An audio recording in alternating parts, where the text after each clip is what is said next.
Өз жасынан жас көрінуге тырысу, қартаю процесін тоқтатып, мәңгі жас және әдемі қалпында қалғысы келетін қасиет адам жаратылысының дерлік барлығында бар.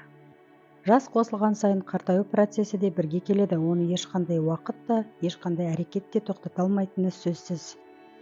Десек те, біздің өмір сүру салтымыз, әсіресе күнделікті тұтынып жүрген тағамдарымыз біздің сырт келбетімізге тікелей байланысты. Яғни жасымыздан қарағанда ағзамыздағы қартаю процесі жылдамырақ жұмыс жасайды. Қартаю ол табиғи құбылыс, және оны мүлде тоқтатып қою мүмкін емес.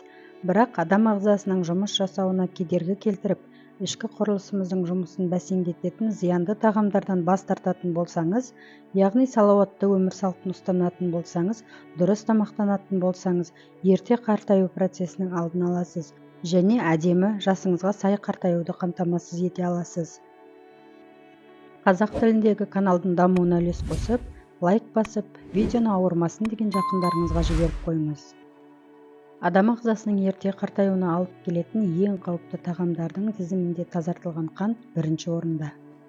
Тазартылған қант қан тамырларына ғана емес, ми клеткаларының өлуіне де алып келеді. Өйткені қант адам ағзасының дерлік барлық бөліктерінде микроқабынулар туғызып, адам ағзасының жұмысына кері әсер етеді. Әсіресе ми клеткалары мен қан тамырларының және зат алмасудың бұзылуына алып келеді. Нәтижесінде адам ағзасының ішкі қартаю мен сыртқы қартаюына алып келетін процестер орын алады. Екінші, жоғары өңдеуден өткен ұн өнімдері. Яғни жоғары өңдеуден өткен ұн ешқандай құнарлылығы жоқ, адам ағзасына бір емес, бірнеше келеңсіздіктер алып келетін өнім. Ал оны күнделікті жоғары мөлшерде тұтыну қартаю процесін 40%-ға жоғарылатады. Үшінші, маргарин мен трансмайлар. Құрамында трансмайлар көп тағамдарға, фастфудтар, қуырылған тағамдар, жартылай дайын тағамдар, тез дайын болатын кеспелер, кондитерлік бәліштер, шұжықтар, фри, чипси мен ащы таяқшалар жатады. Соның ішінде ерекше мән беретін нәрсе ол маргарин. Бұл тағамдар адам ағзасына өте зиянды, ешқандай құндылығы жоқ, пайдасынан зияны көп тағамдар. Бұл тағамдарды күнделікті тұтыну ағзаңызға ғана емес, мидың да баяу жұмыс жасауына әсер етеді. Сонымен қатар сізде артық салмақ пайда болып, көптеген өзгерістерге алып келу мүмкіндігі бар. Консервіленген тағамдар ұзақ уақыт сақталса да бұзылмайтын, кез келген тағамның сәнін келтіретін құрамы өте қауіпті консерванттарға, химиялық бояғыштарға, қант, тұз, стабилизаторлар мен эмульгаторларға толы тағамдар адам ағзасын улап қана қоймайды, ағзаның ерте қартаюына да алып келетін қауіпті топ 5 тағамдар құрамында 4-ші орында. Консервілік тағамдар құрамындағы зиянды өнімдер адам ағзасын улап қана қоймай, адам ағзасына түскен дәрумендер мен микроэлементтерді жойып, иммунитетті түсіреді. Адам кез келген ауруға бейім бола бастайды. Сондықтан барынша бұл тағамдарды сирек тұтынуға немесе мүлде бас тартуға кеңес береміз. Бесінші, сүт өнімдері.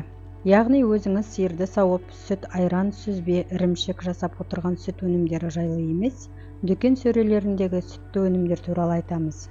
Кез келген сүтті өнімнің құрамын қарасаңыз, сүтті өнімдеуге келмейтін тіпті бұрын-соңды естімеген атауларды көруіңіз мүмкін. Табиғи емес сүт өнімдерінен бас тартатын болсаңыз, экзема, безеулер, бет терісінің солып тұруы, аллергиялық реакциялардың да алдын аласыз. Сонымен қатар есте сақтау қабілеті жоғарылап, денеңіз энергияға толғанын байқайсыз.